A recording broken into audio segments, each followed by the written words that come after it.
Welcome to my channel, The Untamed Savior, the horse that waited by the river every sunset. The first time Elias truly saw the horse, the setting sun was bleeding orange and violet across the Montana sky, and the light caught the animal like a spotlight on a tragedy. For 6 months, the talk in the valley had been a whisper, a local legend. The horse that waited by the river every sunset. Elias, a former rescue diver haunted by a single catastrophic failure, had always dismissed it as folk nonsense. Tonight, though, he was out checking fences, the cold air stinging his lungs, and there it was. It was a striking animal, a large, dark bay gelding, standing motionless at the riverbank's edge, right where the tumultuous Clark Fork widened into a treacherous bend. It wasn't drinking. It wasn't grazing. It simply stood, head low, staring down the relentless current. The pose was one of profound, agonizing patience. Elias had felt a strange, cold spike of recognition, not of the horse itself, but of the loneliness. He knew that kind of waiting. It was the same way he waited every night for sleep to bring forgetfulness, only for the ghost to rise again at dawn. He dismounted and moved slowly, his heart thumping an uneasy rhythm against his ribs. The horse, unhaltered and free, didn't bolt. It didn't even twitch an ear. Its dark, intelligent eyes were fixed on the churning water, a glassy screen reflecting a pain only it could see. "Hello, boy," Elias whispered, his voice rough. The horse remained statue still. The sun dipped entirely below the ridge line, stealing the warmth and the light. In the final, cobalt moments of dusk, the gelding raised its head, let out a single, raw, echoing whicker, a sound of deep, unresolved sorrow, then turned and walked slowly back toward the jagged, shadowed peaks of the wilderness. Elias stood in the deepening cold, utterly alone. He hadn't just witnessed an animal acting strangely. He had witnessed a ritual of grief. He needed to know why, and for the first time since he left the city, Elias felt a purpose rise stronger than his personal guilt. He would return tomorrow. The river, which had taken everything from him, now seemed to be calling him back. Elias returned the next evening, and the evening after that. He brought a blanket, a thermos of coffee, and a quiet determination that surprised him. He was a man defined by loss. A few years ago, he'd failed to save a family trapped in a flash flood. He'd walked away from the job, convinced he was a danger to others, and bought this isolated ranch to hide. The third evening, he waited an hour before the horse appeared, emerging from the pines like a ghost. Elias watched, his binoculars steady. He noted the horse's unusual markings, a white blaze like a lightning strike down its face, and a brand on its hip, a simple, stylized anchor. As the horse settled into its spot, Elias began to feel a chilling connection. He was watching pure, unadulterated loyalty frozen in time. This isn't about food or shelter, Elias thought, his internal monologue intense. This is a psychological loop. The horse believes this is still the meeting place. It's waiting for the human scent, the sound to whistle, the familiar, anchoring presence. He recognized the symptoms of equine PTSD, the hypervigilance, the unnatural stillness, the fixation on the place of trauma. The horse wasn't free. It was shackled by memory. Elias made his move. He approached slowly, hands open, speaking in a low, even tone.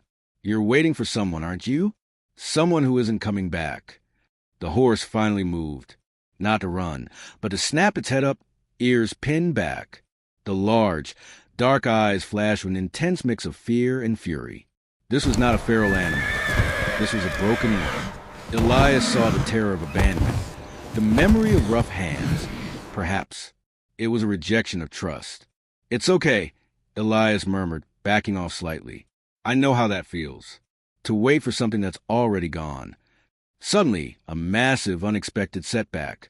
The air thickened. A cold wind dropped from the mountains, bringing the smell of ozone. Lightning split the sky across the distant peaks. A severe, violent early snowstorm was rolling in, far earlier and faster than predicted. Elias knew this valley. A blizzard could trap them both for days, and the horse was exhausted from months of ritualized waiting. The urgency spiked. He had to get the horse to shelter, and fast. The bond was about to move from distant respect to desperate dependence. The change was instantaneous. One moment, peaceful twilight. The next, a chaotic roar. Giant flakes of snow, driven by a gale, began to lash the river. Elias had only a few seconds. He lunged, not for the horse's head, but for the thick, loose mane, managing to snag a handful before the horse panicked. The bay exploded. It reared, screaming a terrified protest, its hooves slicing the air inches from Elias's head. Fear, deep and primal, was winning. The horse fought the confinement, the touch, the change in its ritual. I can't let it run back into the wilderness now. Elias thought, his adrenaline surging. It will freeze. Its energy is spent. He held on, a dead weight on the side of the horse's neck, digging his heels into mud. He didn't fight its strength. He waited it out, a technique he'd learned in the terrifying black current underwater. Don't resist the flow, just steer it. Listen to me. Elias yelled over the wind. I'm not the enemy. The storm is. He finally managed to wrap a makeshift lead rope around the horse's neck. The horse stopped fighting the man, but fought the storm, its eyes rolling white with panic. Elias dug into his saddlebag and found a small, smooth, river-polished stone, a trinket he carried as a memory of his own failed rescue. Without thinking, he pressed the cool, solid stone into the horse's neck, right where the pulse was thrumming wildly. The cold, unexpected pressure broke the horse's focus. It gasped and stood rigid. Elias kept his hand there, a point of calm to chaos. Trust this, Elias whispered. Not me. Trust the calm. He began to walk, dragging the horse sideways, guiding it toward his small, distant ranch barn. They moved through the blinding snow, the horse stumbling, Elias pulling, forcing a physical dependence. They staggered into the barn hours later, both of them coated in ice, shivering uncontrollably. Elias fumbled with the latch, shoved the horse inside a warm, deep-bedded stall, and sank against the wall. He looked at the horse, whose breathing was ragged but slowing. The animal was safe, but its eyes, glowing in the lantern light, were still hostile. The physical ordeal had built dependence, but mistrust was still the bedrock. Elias ran a hand over the horse's shoulder, feeling the shiver of pure cold. He noticed an old, jagged white scar hidden beneath the mane, a thin, deep line, perhaps from barbed wire or brutal blow.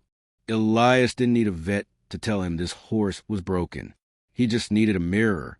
The next day, Elias named him Anchor, after the brand on his hip and the stone he'd used to ground him.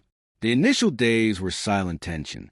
Anchor would not allow Elias near the head or the legs. Elias simply sat in the corner of the stall, reading or mending tack, being a quiet, non-threatening presence. He let the horse watch him. I am giving you safety, Elias communicated silently. You can choose whether or not to use it. Elias used the slow, descriptive pacing he was good at. Long moments of silence, punctuated by the soft sounds of brushing the coat, humming an old sea shanty, or just breathing. This was a healing scene, the slow, psychological acceptance. On the fifth morning, Elias woke early. The air was clear and intensely cold. He found Anchor standing over his water bucket, refusing to drink. Elias approached slowly, his heart aching for the horse's stubborn misery. You're not doing this to me, Elias whispered, placing a hand gently on the horse's neck, carefully avoiding the scar. You're doing it to yourself. That's what guilt does. It makes you refuse the things you need. He found himself telling Anchor his own story. He confessed his failure, the horrifying noise of the rushing water, the sound of the children's laughter just before the torrent took them. He confessed the loneliness that had driven him to this remote place. As Elias spoke, Anchor did the impossible. He lowered his head and nudged Elias's shoulder, a single, tentative, wet push. It wasn't affection yet. It was a mutual acknowledgement of pain. Elias rubbed the horse's strong jaw, feeling the warmth. She loved you very much, didn't she? The person you waited for. She never meant to leave you. The horse exhaled a long, shuddering breath, a sound that seemed to release months of holding still. He then lowered his nose and took a long, steady drink. The barrier hadn't dissolved, but a hole had been blown in the wall between them. They were two broken halves, momentarily holding each other steady. The next emotional speed bump came quickly. An old, grizzled neighbor Frank came by to check on Elias after the storm. "That's the widow horse," Frank said, eyeing Anchor skeptically. "Belonged to Sarah. Drowned in that river 3 years ago. Poor fool was obsessed with him. Rode him every day right to the edge." Frank paused, looking at Elias with a mixture of pity and warning. "Some say he pushed her. They found him grazing calmly nearby. He's damaged goods. Elias. You can't save what doesn't want to be saved."